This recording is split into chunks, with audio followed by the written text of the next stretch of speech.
I'm Stan Burkant. Welcome to my humble classroom. It's Saturday from the cold in here. And so the Kagan card that I picked was brain-based learning. So this book speaks to me on a number of levels. I teach basically AP chemistry and AP physics and honors physics. So I get the nerds of the senior class basically. And so what I found over the years, and literally I've been teaching in this room for 30 years as of this August, which might be longer than some of you have been on this earth, which is a scary thought.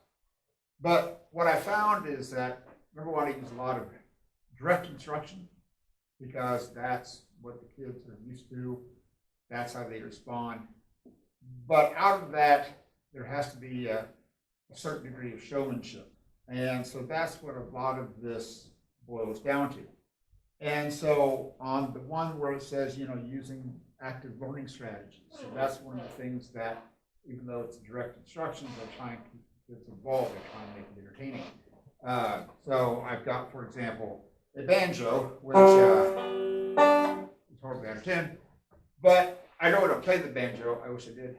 But I use this for any number of things, like for those of you that are old enough, you might remember a show called Beverly Hillbillies, the ballad of Jack Clampett.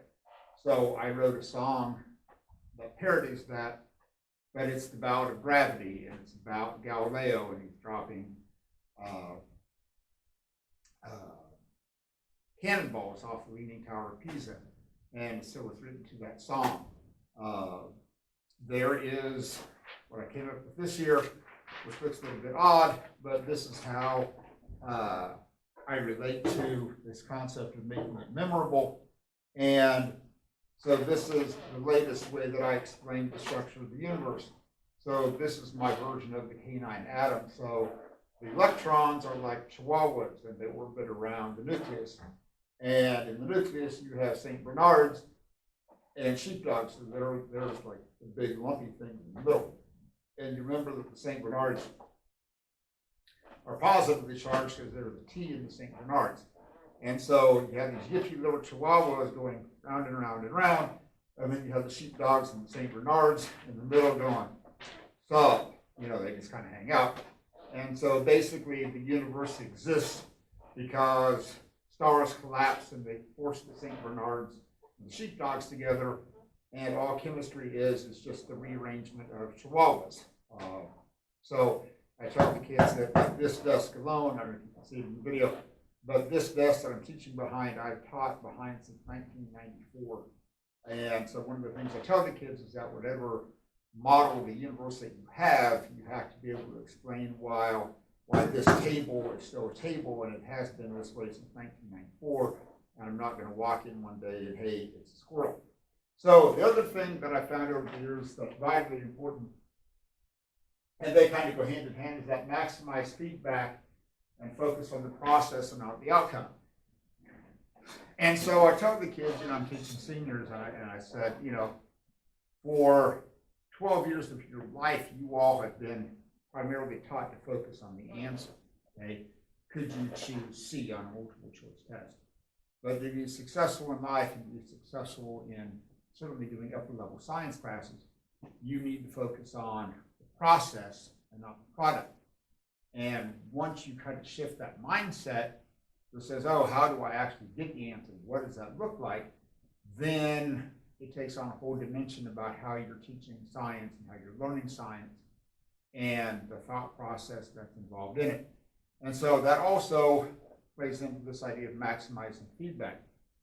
And so, I hate computers, I hate technology, even though you'll see this on my YouTube channel. But in terms of like the day-to-day assessment of my students, it's all done on paper. And I don't grade anything in class. I grade everything the kids do. But I also teach, AP kids that are going on to college and they're going to do great things. And I demand a lot of them. And so I demand a lot of myself in terms of giving them feedback. And so, I go through, I grade everything, I make corrections, I tell them, hey, this is wrong. And so they get that immediate feedback. And over the years, you talk to my former students, they said that was one of the most important things in terms of the learning and teaching process, was that continuous aspect of giving that feedback, so you knew exactly, what were you missing, what were you not understanding. And so over the years, especially on the one with the enhance the class climate. And so I'll kind of give you all a tour around the room, and you can kind of see over the years the different things that have happened in this room, and some of the past t-shirts. And so I've been blessed to teach in grade school for a long time. And I'm to the point now that I'm teaching the parents of kids that I taught when I started at Mays. But this whole process of brain-based learning is that, the more that you can engage the students mentally, emotionally, physically, the better off that learning process is going to be. So you'll see me walk around behind you. I'm going to give you kind of a quick tour, and then we'll call it a day.